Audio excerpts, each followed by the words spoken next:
Elle est présentatrice, rédactrice en chef des débats RTI 1, à la direction des magazines et bien sûr auteur de la bande dessinée Bernard Blin-Dadier. Vous savez que les femmes viennent prendre la parole sur ce plateau. Aujourd'hui, elle va s'exercer au même exercice qu'on a réservé à toutes ces femmes qui sont célébrées le 8 mars. Mais ici, tout le mois de mars est dédié aux femmes. On ne peut pas toutes les recevoir, mais on a décidé de sélectionner quelques excellentes parmi toutes celles qui illuminent le territoire ivoirien. Amis téléspectateurs, son nom, c'est Madame Dosso Afficiata. Bonjour, merci d'être avec nous. Bonjour Naomi. Et puis quand on sait qu'on jeûne, tout ça, oula, je me demande comment vous faites, madame.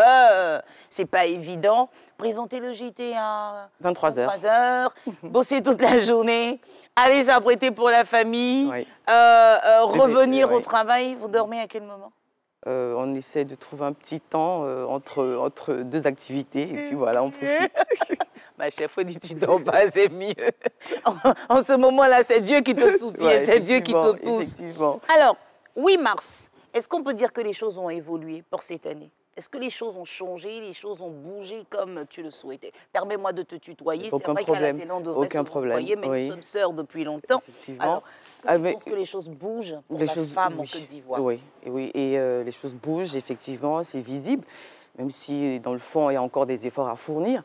Mais j'aimerais mettre un accent sur la vie dans le domaine de la communication, de la production audiovisuelle. Ça se voit qu'à la télé, on a énormément de directrices qui gèrent de fort belle manière la chaîne. On a des directrices à l'info, la directrice Abiba Dambélé, on a Mariam Koulibaly à la radio, on a Salis Sidui à la radio Côte d'Ivoire. Donc c'est dire qu'il y a des efforts et même le programme est porté par Naomi. Je veux dire... C'est vrai, on voit un peu plus de femmes maintenant à l'antenne. Avant, c'était que des hommes. Oui. Coucou Eva, parce que moi, j'ouvre l'antenne le matin. Eva à midi. Eva Mani à midi. Oui. Et on a la rédactrice en chef aussi de Matin Bonheur, à qui on fait un petit coucou. Et puis beaucoup de réalisatrices aussi dans notre Exactement. Donc, ça bouge, il y a du boulot qui est fait. Les femmes excellent, parce qu'il n'y a pas seulement que des droits à défendre. Il faut aussi faire montre de ce qu'on sait faire. Il y a de la qualité, il y a du talent, et c'est à saluer. C'est à saluer, mais ce n'est pas suffisant. Selon toi, qu'est-ce qu'on devrait encore améliorer pour que les femmes soient pleinement épanouies? Il faut déjà que les femmes, d'abord, sortent un peu de la victimisation, qu'elles se donnent à fond. J'aime ça. Qu'elles se donnent à fond dans le travail, qu'elles soient solidaires. Elles sont tout le temps en train de se plaindre. Un peu, j'avoue. On doit déjà apprécier les efforts qui sont faits et puis souhaiter qu'on améliore un peu plus, mais... dire que rien ne va, non, on me maltraite, au travail, il y a ceci, il y a cela. Mesdames, à un moment donné, il faut reconnaître que l'État fait des efforts. Des efforts, effectivement. Et il faut que les femmes soient assez solidaires. Il faut qu'on puisse s'entraider. Il arrive parfois qu'on ait des solidarités, là, il faut appuyer dessus. Oui, il faut beaucoup de solidarité, il faut se comprendre. Je prendrai un exemple simple. Nous sommes tous des managers et quand tu as, par exemple, un collaborateur ou une collaboratrice qui a un problème au niveau de son personnel de maison ou qui a son fils ou sa fille qui est malade, il faut pouvoir comprendre. Moi, ça a l'air de rien, mais c'est accompagné. Il faut être humain. Voilà, il faut qu'on puisse ensemble se serrer les coudes pour évoluer. Se serrer les coudes pour évoluer, mais est-ce qu'on peut dire déjà que tu as des acquis dans ton domaine? Parce qu'après, tu as plusieurs casquettes. Quels sont les acquis que tu pourrais dénommer en ce moment te concernant? C'est le courage, parce que ce n'est pas très évident. Concilier la vie professionnelle et la vie de famille, j'avoue qu'il y a des moments où je me pose des questions, mais comment tu arrives à faire? C'est la foi, c'est les efforts qu'on fait au quotidien, sont les efforts qu'on fait au quotidien. Et il y a la volonté. Quand on veut, on peut. Donc on se donne les moyens de réussir. Et quand on est bien accompagné, on réussit toujours ces challenges. Bien accompagné, est-ce qu'on devrait saluer M. Dosso, qui est assez compréhensif? Oui, assez. Avoir 5 enfants, être au travail jusqu'à pas d'heure? Oui, c'est pas évident, pas du tout. Mais on arrive avec l'organisation, avec la volonté. Et c'est en cela je parle de solidarité, il faut se comprendre. Moi, j'ai la chance d'avoir un mari qui est pour mon émancipation, qui est pour mon épanouissement. Donc, qui m'accompagne dans ma vision, dans mes rêves. Et qui est dans le domaine. Effectivement, qui est dans le domaine. Il faut se marier entre nous dans le même corps de métier. Peut-être là, on se comprend mieux. Oui, en tout cas, c'est un avantage pour moi. C'est un avantage que quitter la télé à 23h30 minuit et avoir son mari qui est à l'entrée de son bureau, qui vient juste vous épauler ou même vous aider à préparer le journal. Pour moi, c'est un avantage parce qu'il comprend. Finalement, il comprend ce que c'est que la gestion du direct, la gestion de la matinale. Voilà, donc être accompagné, ça aide beaucoup dans l'évolution et dans l'épanouissement. Alors, bien accompagné, certes, mais vous avez des défis. Monsieur et toi, forcément, mais on va s'accentuer sur les défis que tu dois relever au quotidien dans ton domaine. Oui, parce que à la télé, je présente le 23h, donc c'est une édition assez spéciale, tout comme le 6h. Travailler à 1h, je n'ai pas l'habitude, par exemple, de rester tard quand je n'ai pas le journal. Donc il faut rester tard, il faut demander au cerveau d'être actif à 1h où on est censé dormir. En plus de ça, on a un poste de responsabilité, donc rédactrice en chef des débats.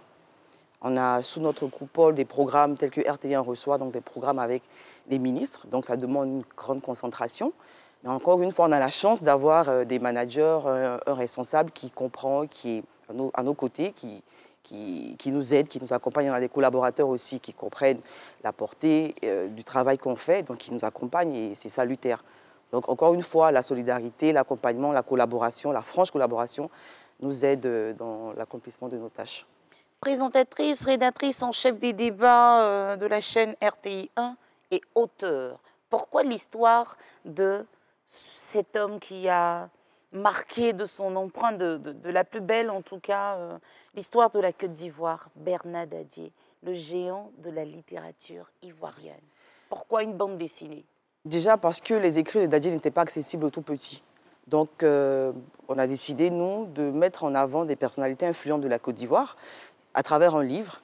Et on s'est dit, pourquoi ne pas démarrer avec Bernard Dadier, qui est le père des lettres modernes ivoiriennes. Et pour son parcours impressionnant, 103 ans de vie sur Terre, c'est énorme. Et il a vécu les périodes charnières de la Côte d'Ivoire, donc la période avant l'accession à l'indépendance. Il s'est battu justement pour que la Côte d'Ivoire soit indépendante avec ses compagnons. Et après, il a mis sa plume au service de la Côte d'Ivoire. Il a occupé plusieurs postes de responsabilité, notamment ministre de la Culture. Mais ce qu'il faut souligner, c'est que Bernard Dadier honore les femmes.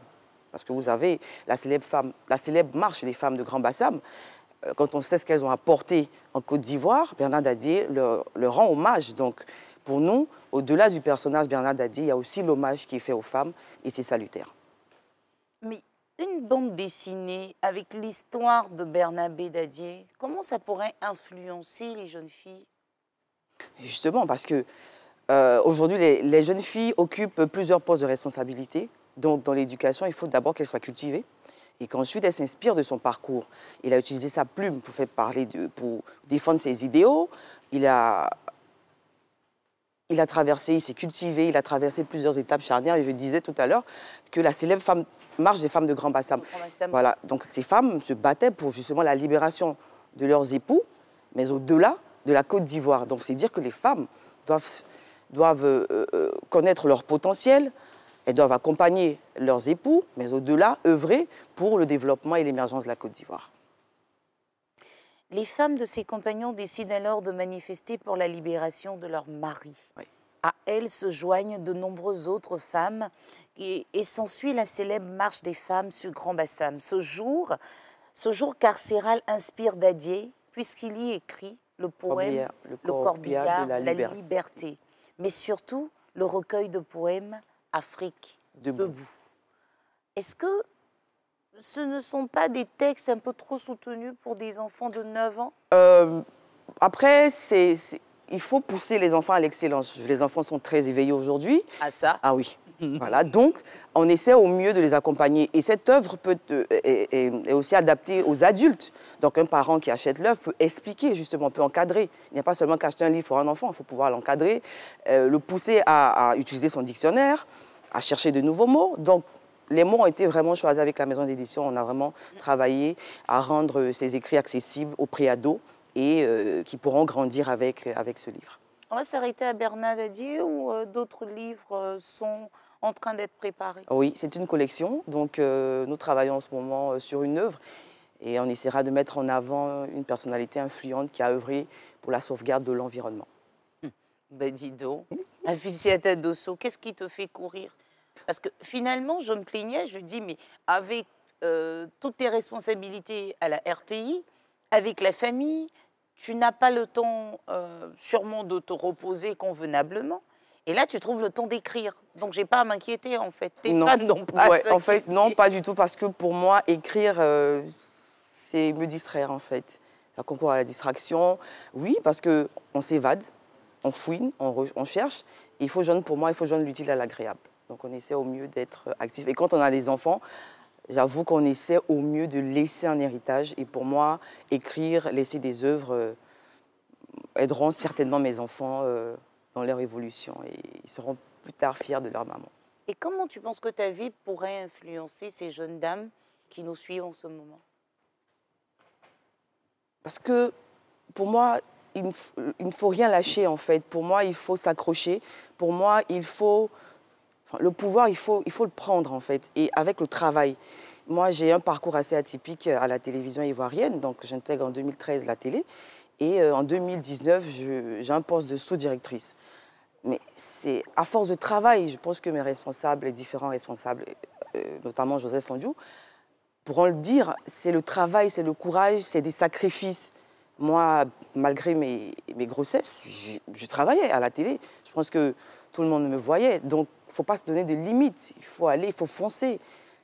Et puis, essayer de se positionner. Moi, j'estime que tout le monde a de la place, tout le monde peut briller à sa façon. Donc, il faut se lâcher, il faut travailler.